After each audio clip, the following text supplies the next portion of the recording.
Hi guys, this is my son's S10 project. He's getting along really well on it. Got the rad supports all out, the rad's out. He's got the headers off it. Took the carb off it. And he's just about ready to pull it out. He's got the exhaust all unhooked underneath, and the transmission mount is disconnected and off. So very soon this engine will be coming out,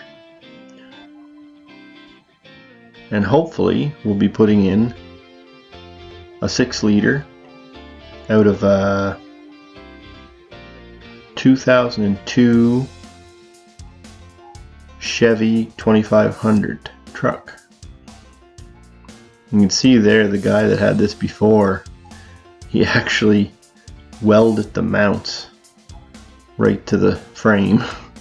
So my son actually ordered brand new mounts for it. So he also ordered a cam and headers and new valve springs, so for the new engine.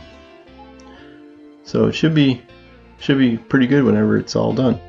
Anyway, I'll keep you updated, and hopefully I'll have a lot more video of when we're installing the new engine. Alright, thanks for watching.